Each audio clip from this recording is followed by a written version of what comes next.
So he's taken to be interviewed by the authorities, and like this is done by Alpha 60, which is he's like put in an interview room, and there's a series of microphones on the ceiling which move around in quite a cool way, and like lights flash up as the computer voice interrogates him, and it asks him like, what is the privilege of the dead?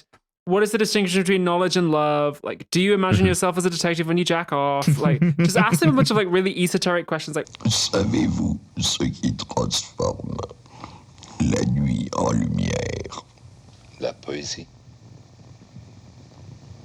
Yeah, which is an unexpected answer from a guy who looks like a kind of gumshoe and played one as the same character in all of these movies that played it completely straight. But so he gives these answers, and clearly they confuse and annoy the computer, right?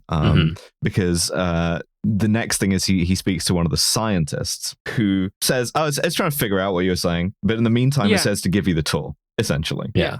What I really like is the sort of reverse shots while they're doing this interrogation. Is it's a close-up of him when he's talking, but when Alpha 60 is talking, like it's the screen, and behind it is like a bunch of little tape decks and things. Like this was an actual supercomputer that they used to represent him. And there's like technicians walking around in there. Yeah, one of them trips over a cable. And it's like the fact that those technicians aren't like characters, they're like parts of Alpha 60. Like it's interesting to me. Yeah. And the fact that one of them like visibly like trips is great because it's like, this is a completely logical society, and there's a guy tripping over his shoes. Yeah. I'm sure that Goddard did not intend this bit, but the scientist that he speaks to looks exactly like Andrew Tate, which is extremely funny. Yeah, you said that to me before I watched this, and I kind of not see. Spits Andrew Tate. Yeah. Are you afraid of sparkling water? Drinking fucking still water is illogical. But so this scientist kind of explains that Alpha 60 has like a kind of obtuse logic of its own. It sets itself problems that they can't understand. It solves them in ways they can't understand. He's taking him through down into like a very loud control room where like there's a bunch of tape decks and reel-to-reels running. Yeah, during that period, he asks about Leonard Nosferatu, who was like the previous head or something like that. And they're like, he no longer exists. He was expelled to the outer countries. We have Professor Von Braun now. Yeah. As in the outer countries. Well, no, he was expelled from the outer planets to here. Yeah. And the system has like taken on like a life of its own. It solves. It's interesting as well that one of the examples of like impossible problems it sets itself is a train timetable, right? Which is something that like not only is just like a joke about how difficult it is to organize trains, but also a fascism reference, like both to Mussolini and the Holocaust, I suspect. Yeah. Absolutely. It's like it's trying to make the trains run on time. Exactly, yes. But it is struggling to. Yes, yeah, because fascism is like an ideology that like, but not just fascism, it's ultimately this kind of pox on every house, like fascism, communism, capitalism are all kind of indicted here as systems of control that purport to logic, but ultimately end up like sort of failing on those merits, right? Absolutely. Well, and it devolving into war, which this society is, because they're like, oh, by the way, we have a plan. We are about to declare war on all the outer galaxies and destroy them. Yeah. That's what we're doing. Wouldn't be logical for you to do anything about this, so we're just going to tell you that. There's also like an interesting turnaround because he says, well, war is in humanity's nature. Humans are going to destroy each other eventually. So we have decided, rather than to do anything about that, we have decided to just make that happen. Yeah, we'll just destroy them then. Yeah, logically, yeah. There's also a couple of things here. First of all, they mention prior execution methods they've tried, and one of them is literally the cinema that kills you instantly.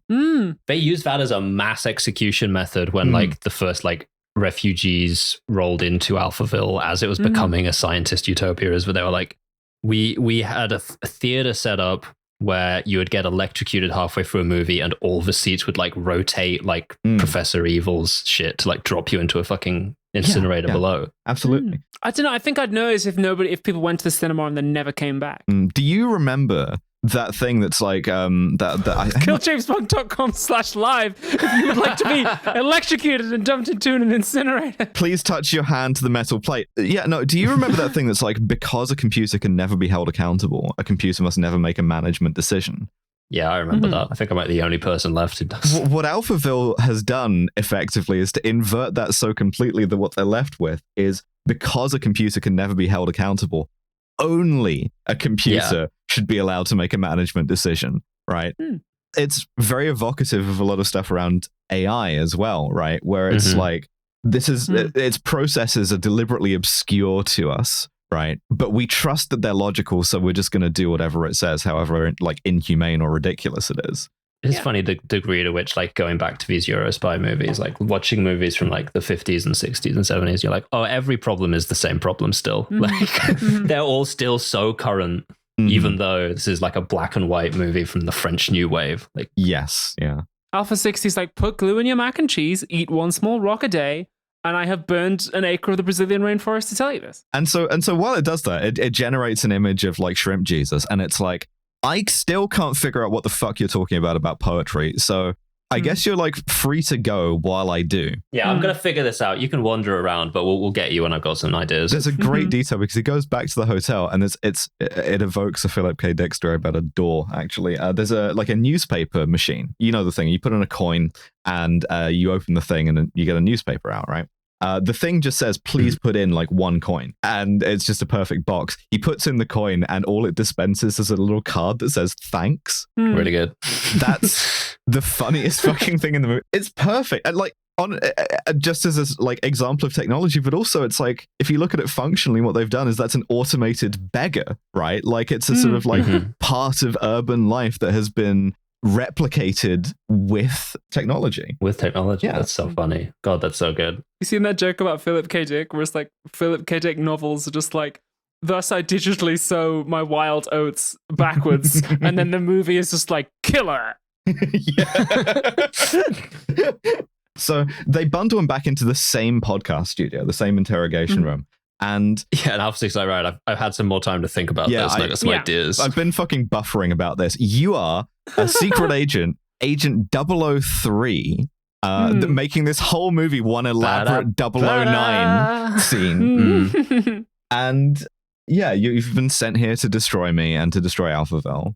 But we're going to destroy them first.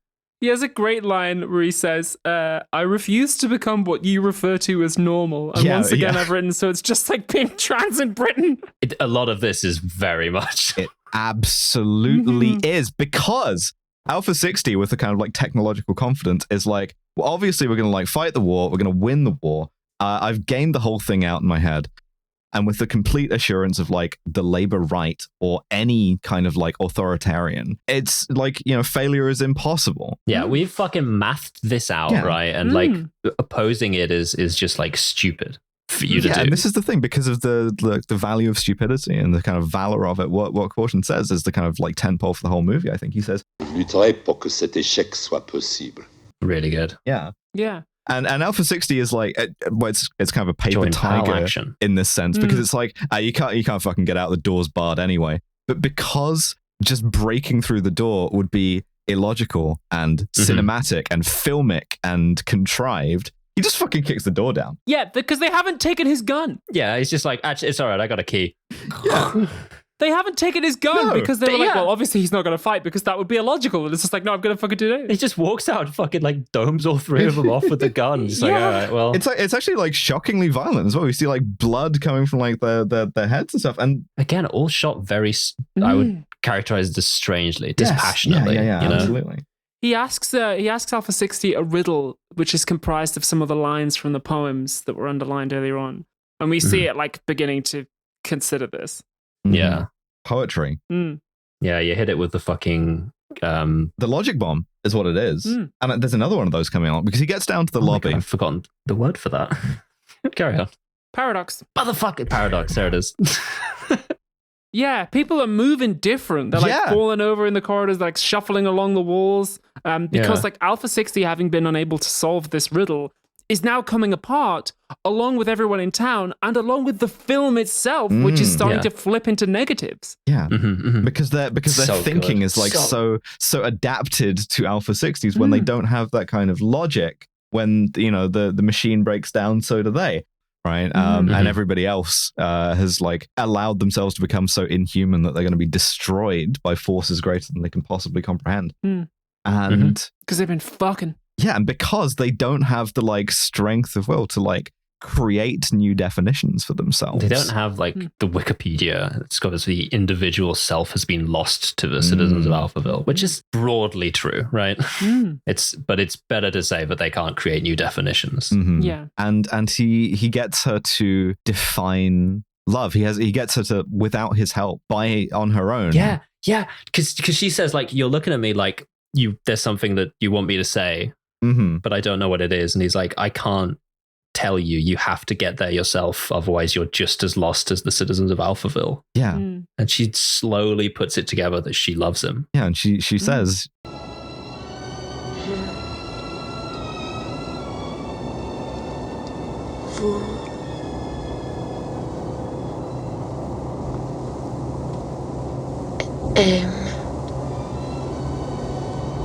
Je vous aime.